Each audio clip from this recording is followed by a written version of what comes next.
93 Palestinians killed as Israeli forces open fire near aid convoys, says Gaza agency. At least 93 Palestinians were killed and dozens more wounded on Sunday after Israeli forces allegedly opened fire on crowds scrambling for humanitarian aid in multiple parts of Gaza, according to the territory's civil defense agency.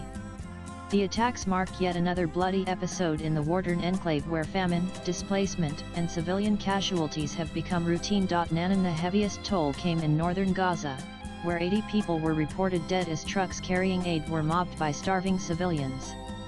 9 others were killed near Rafah, a southern city already reeling from earlier strikes, while 4 more died in Khan Yunis, the Civil Defense Agency told AFP. The UN World Food Programme WFP confirmed that its 25 truck convoy was caught in the chaos, saying it encountered massive crowds of hungry civilians which came under gunfire soon after crossing into Gaza near Gaza City. Israel's military disputed the death toll, saying its soldiers fired only warning shots in response to what it described as immediate threats. However, Palestinian eyewitnesses described the events as a massacre. The tanks were firing shells randomly. Israeli snipers were shooting as if they were hunting animals in a forest, said Qasim Abu Qatar, 36, who witnessed the carnage in Gaza City. With media restrictions and limited access, AFP said it could not independently verify the casualty figures or full details of the incidents. But humanitarian agencies expressed growing alarm over what they describe as a pattern of deadly attacks on civilians seeking aid. According to the UN, nearly 800 aid seekers have been killed since late May, often along convoy routes. Sunday's violence came days after an Israeli strike hit Gaza's Holy Family Church, killing 3 people. Israeli Prime Minister Benjamin Netanyahu expressed regret to Pope Leo XIV, calling the strike accidental.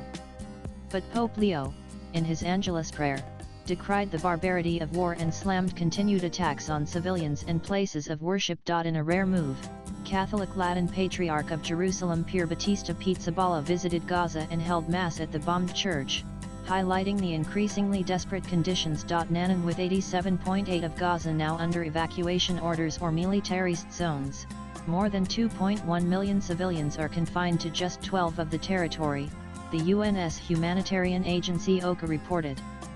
Essential services have collapsed, and people are squeezed into fragmented zones with no guarantee of food, shelter, or medical care. The Israeli army issued a new displacement order Sunday, warning residents in Deir el-Balah to evacuate ahead of imminent operations. Eyewitnesses described families fleeing with children on donkey carts and no clear destination. They threw leaflets at us. We don't know where we are going. We don't have shelter or anything, a displaced resident told AFP. Swipe left for next video. In a separate development, Israel revoked the residency permit of Jonathan Whitall, head of the UN OCHA office in Israel, after he repeatedly criticized the humanitarian situation in Gaza. Foreign Minister Gideon Saar accused Whitall of spreading lies about the war. Latest blogs.